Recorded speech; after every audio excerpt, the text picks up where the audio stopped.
From having more room for entertaining and creative storylines to giving much-deserved screen time to some unused characters, here's why Chicago Fire is way better without Taylor Kinney. Let's kick it off with how the show can do more work on the storyline now that he's gone. Firehouse 51 just had a major shakeup. One of their absolute best firefighters, Severide, won't be making a comeback for the big Season 11 finale of Chicago Fire. But you know what? Surprisingly, things seem to be going pretty darn well without him. There's no denying that Kinney, who has been leading the charge on the One Chicago show for ages, has been doing an awesome job and fans are loving it. But losing Severide might just be the best thing that could have happened for the show's storytelling. And the biggest hint of this can be seen in the latest episode, Never Ever Make a Mistake, from Chicago Fire Season 11, Episode 20. It's all about Kid and Carver, and let me tell you, their friendship has come a long way. They have to deal with this super creepy dude who's completely obsessed with Kid. Luckily, Carver's there to warn her about him. But guess what happens next? The guy shows up uninvited at Kid's apartment building. So Kid gives Carter a ring for backup and he comes rushing to the rescue. Now here's the fun part. If Severide were still around, this whole plot wouldn't even involve Carver. And that's not even all of it. In this same episode, we also get to see Kylie taking her first step towards becoming a firefighter. Herman is struggling with his temper getting worse, and Brett revealing her tragic backstory. Whew, it would have been quite a juggling act if Severide were still at Firehouse 51. Because you can't just put him on the sidelines, right? Plus, it felt like the writers had given him a lot to deal with and they just didn't know how to move on with his storyline. This guy has had one roller coaster of a life. First, he had a rough time with his painkiller addiction. Then, right after his best friend Leslie Shea passed away, he went AWOL.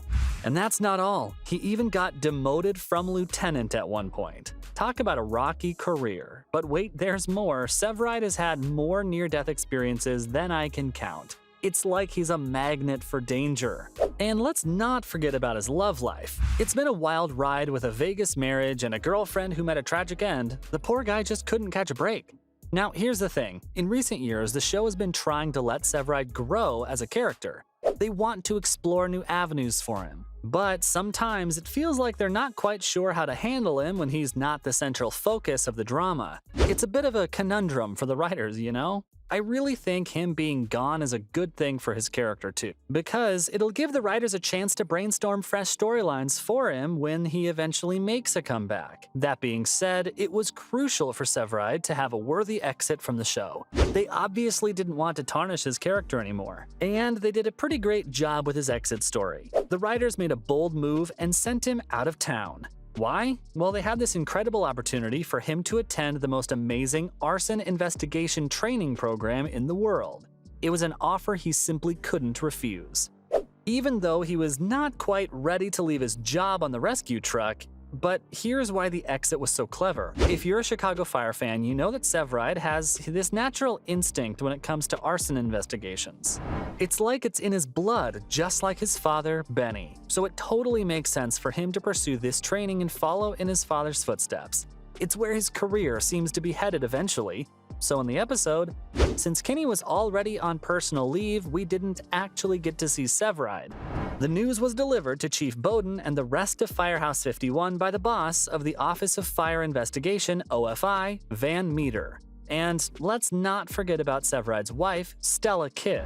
She couldn't possibly tell him not to go, even though she returned home to an empty apartment. Remember when she had to do some traveling for her Girls on Fire program? Severide was there for her, supporting her even when she was gone longer than expected. It's all about the give and take in their relationship. All in all, it was perfectly written. But now that he's gone, it's Carver and Kid's time to shine. Let me tell you about Carver's journey on Chicago Fire. Since joining Firehouse 51, it hasn't been a piece of cake for him to fit into the tight-knit crew. Kid in particular wasn't exactly thrilled to have him on her team. But you know what's interesting? Over the past few months of Chicago Fire Season 11, their dynamic has evolved in such a natural and genuine way.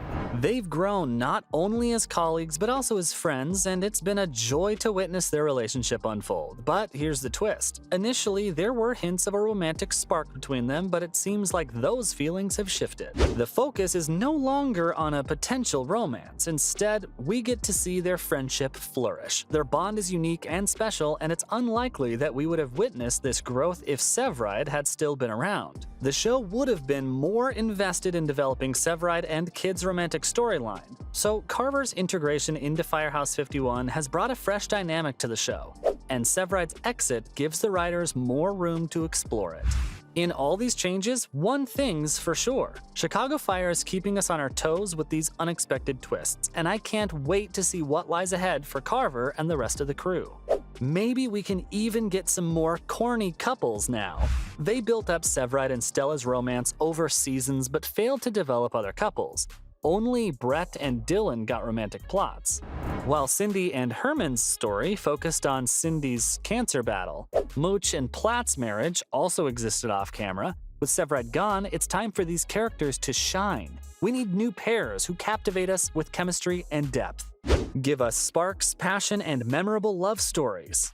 Chicago Fire let other couples take the stage and fill the void left by Severide. It's time for the show to explore new romantic territories. But wait, it's not all rainbows and butterflies. Some fans are pretty worried that without one of the most complex characters, the show might struggle. One of the things that makes Severide so captivating is the pairing of his complex personality with his softer side, which we got to see through his incredible friendship with Casey. That bond taught him the importance of relying on someone else and trusting them. Like I said, in the early seasons, Severide faced his own battle with addiction to painkillers, leading to erratic behavior that puts others at risk during their firefighting duties.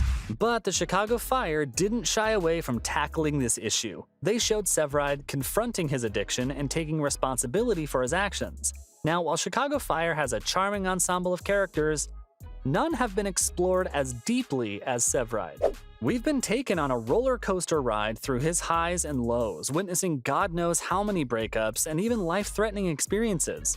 And it's through these trials that we've truly come to understand his history and the psychology behind his actions. The only other firefighter who has received a similar level of development is Severide's wife, Stella Kidd. However, her story is so intertwined with his that it's challenging for her to stand on her own.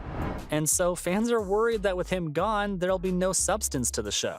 But there's another way of looking at it. With Severide temporarily out of the picture, the show has an opportunity to delve deeper into other characters and create the next compelling figure. And believe me, there are a lot of unused characters that could come into the limelight now. Characters like Sylvie Brett and Darren Ritter have been somewhat underdeveloped. So with both Severide and Casey out of the picture, Season 11 has to push these characters forward. It's a chance for the show to explore how it all fits together without the two leads it was initially built around. This is super important because there may come a time when Kinney decides to leave the show for good, and so the series needs to be prepared and know how to navigate without it. With the main man gone, we'll get to see more of the characters who haven't had as much screen time or have been given more surface-level plot lines. It's a chance to get a glimpse into their lives and form opinions about them, which honestly speaking, I just couldn't do with Severide lurking in the background. And let's not forget that with co-creator Derek Haas also leaving, it's an opportunity for the show to experiment and see what works and what doesn't before any future and more permanent shakeups. And I know it might feel like they're in a transitional phase, but it's a phase full of possibilities, so I'd keep my fingers crossed. So, from giving the much-deserved screen time to some unused characters to having much more room for more entertaining and creative storylines, that was all on why Chicago Fire is way better without Taylor Kinney.